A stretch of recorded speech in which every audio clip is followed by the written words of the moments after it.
Hello good morning सभी को। तो चलिए यानी कि हिस्ट्री के नेक्स्ट क्लास में आपका बहुत बहुत स्वागत है। तो जैसे कि हम पिछले क्लास में हम बता चुके थे कि नेक्स्ट क्लास जो हमारा होगा वो सिकंदर यानी कि टॉपिक होगा वो हमारा सिकंदर।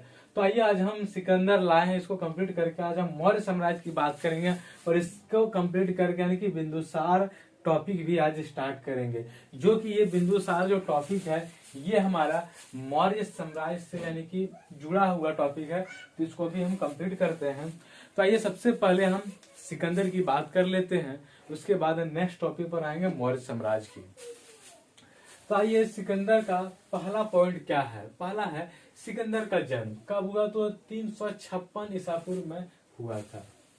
पहली बात आती है कि सिकंदर का जन्म कब हुआ, तो 356 यानी कि 356 ईसा पूर्व में हुआ था। फिर बात आती है कि सिकंदर के पिता का नाम फिलिप था। क्या था? सिकंदर के पिता का नाम फिलिप। फिर सिकंदर जो था किसके शिष्य थे, तो अरस्तु का शिष्य था। सिकंदर किसके शिष्य थे, तो अरस्तु का। फिर नेक्स्ट पॉइंट आता सिकंदर चैप्टर का। ये सिकंदर स्थल मार्ग द्वारा 325 ईसा पूर्व में भारत से लौटा और सिकंदर की मृत्यु 323 ईसा पूर्व में बेबीलोन में यानी कि 33 वर्ष की अवस्था में हो गई।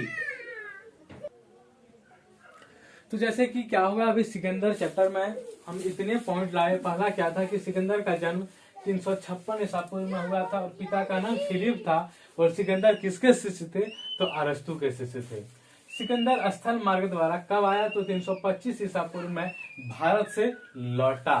सिकंदर की मृत्यु कब हुई, तो 323 ईसा पूर्व में। कहाँ हुई, तो बेबीलोन में। कितनी वर्ष की उम्र में, तो 33 अवस्था यानी कि 33 वर्ष की उम्र में हुई। एक पॉइंट अभी दिमाग में आया कि भारत पर आक्रमण करने वाला प्रथम यूरोपवासी जो था यही था कौन, तो सिकंदर।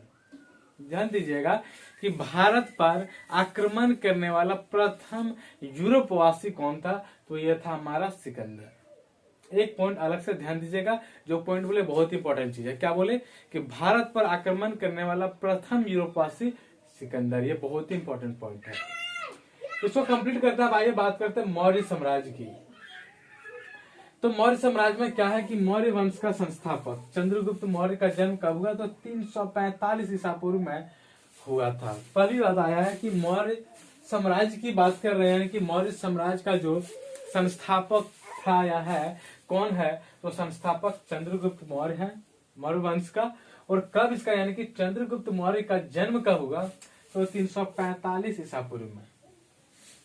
पहला चीज क्या उठता है कि मौर्य वंश का संस्थापक चंद्रगुप्त मौर्य। और चंद्रगुप्त मौर्य का जन्म कब हुआ, तो 345 ईसा पूर्व में। ईस्वी में नहीं बात कर रहे हैं, 300 पूर्व में।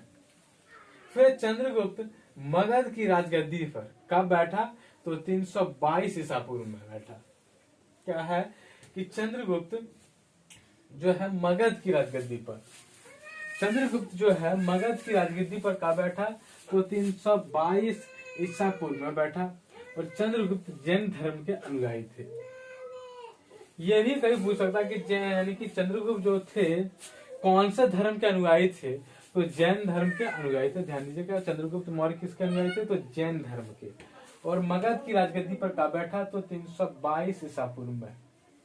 फिर चंद्रगुप्त ने अंतिम समय कर्नाटक के श्रवणबेल गोला नामक स्थान पर बिताया। पहली बात क्या है कि चंद्रगुप्त ने अपना अंतिम समय जो बिताया कहाँ, तो कर्नाटक में। और कर्नाटक की किस जगह में, तो श्रवणबेल गोला नामक स्थान पर बिताया। अभी हम इस पर बात करेंगे। चंद्रगुप्त मौर्य ने जब तो 350 ईसा पूर्व में सेल्यूकस निकोटर को हराया। बहुत इंपॉर्टेंट चीज है, ध्यान दीजिएगा। चंद्रगुप्त मौर्य ने 350 ईसा पूर्व में सेल्यूकस निकोटर को हराया। कब, तो 350 ईस्वी में। किसको, तो सेल्यूकस निकोटर को। अब आइए नेक्स्ट की बात करते हैं। सेल्यूकस निकोटर ने अपनी पुत्री यानी कि कार्नेलिया की शादी किससे की, तो चंद्रगुप्त मौर्य के साथ की। यानी कि चंद्रगुप्त मौर्य की वाइफ का नाम क्या कह सकते हैं, तो कार्नेलिया कह सकते हैं। और इनके यानी कि ससुर जी का नाम कह सकते हैं, तो सेल्यूकस निकोटर, जो कि युद्ध में हराने के बाद हुआ। यानी कि कब युद्ध में हरा, तो 350 ईसा पूर्व में।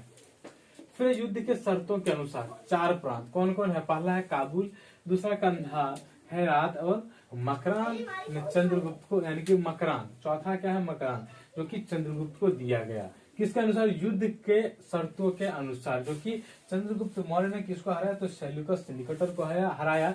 यही यानी कि शर्तों के अनुसार 4 प्रांत दिया गया। पहला था काबुल, दूसरा कंधार और हेरात और मकरान। ये 4 प्रांत यानी कि चंद्रगुप्त मौर्य को दिया गया युद्ध के हारने के बाद।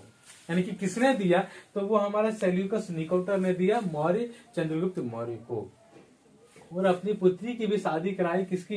तो कार्नेलिया की शादी किससे? तो चंद्रगुप्त मौर्य से। आइए नेक्स्ट पॉइंट की बात करते हैं।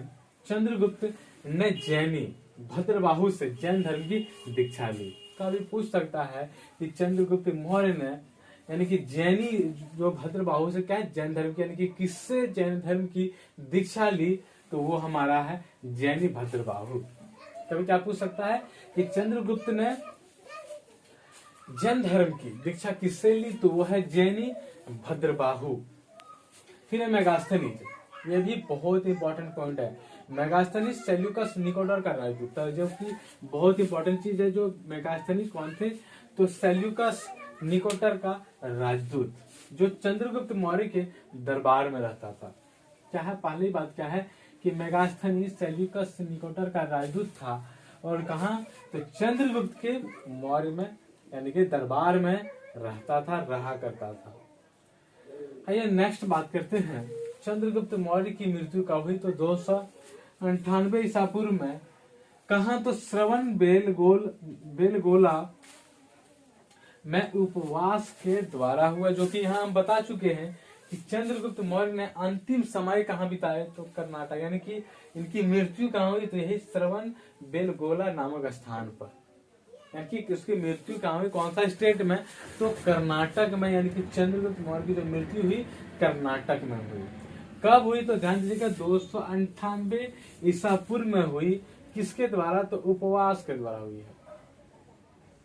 और अब ये हमारा पॉइंट यानी कि मौर्य साम्राज्य कंप्लीट करते हैं। और नेक्स्ट आता है बिंदुसार, जो कि इससे यानी कि मिला जुला पॉइंट है। इसके बाद जो यानी कि कह सकते हैं पीढ़ी दर, वो हमारा बिंदुसार ही आता है। तो अभी बात करेंगे हम बिंदुसार की, उसके बाद आज का क्लास कंप्लीट होगा, फिर नेक्स्ट क्लास में बात करेंगे। तो आइए अभी बिंदुसार की चर्चा कर लेते हैं। तो पहले आता है चंद्रगुप्त मौर्य का उत्तराधिकारी जो है बिंदुसार हुआ। इसलिए बोले कि मौर्य साम्राज्य का की पीढ़ी दर आगे जो बढ़ता है वो हमारा बिंदुसार पर ही आता है। तो चंद्रगुप्त मौर्य का उत्तराधिकारी कौन हुआ? तो बिंदुसार हुआ। ये भी आपका बहुत इंपॉर्टेंट पॉइंट है कि चंद्रगुप्त मौर्य का उत्तराधिकारी कौन हुआ? तो वो है बिंदुसार। फिर बिंदुसार आजीवक संप्रदाय का अनुयायी था। पहली बात क्या था यहाँ? अनुयायी की बात कहाँ की? यहाँ चंद्रगुप्त मौर्य जो था जैन धर्म के अनुयायी थे। और इसके बाद जो उत्तराधिकारी हुआ चंद्रगुप्त मौर्य के बाद, वो हमारा होता बिंदुसार। और ये बिंदुसार जो था आजीवक संप्रदाय का अनुयायी था। और अमित घात क्या है? अमित्र घात के नाम से बिंदुसार को यानी कि जाना जाता है। अमित्र घात के नाम से यानी कि बिंदुसार को जाना जाता है। और जो अमित्र घात का मतलब क्या हुआ? यानी कि अमित्र घात का जो मतलब होता है वो होता है शत्रु विनाशक। यानी कि अमित्र घात के नाम से किसे जाना जाता है? तो वह हमारा है बिंदुसार। और अमित्र घात का जो मतलब अर्थ जो होता है वो होता है शत्रु विनाशक कहते हैं। और ये हमारा जो टॉपिक है बिंदुसार, ये कंप्लीट नहीं हुआ। नेक्स्ट क्लास में इसको हम कंप्लीट करेंगे और नेक्स्ट टॉपिक भी स्टार्ट करेंगे। तो फिर मिलेंगे नेक्स्ट क्लास में, तब तक के लिए थैंक यू।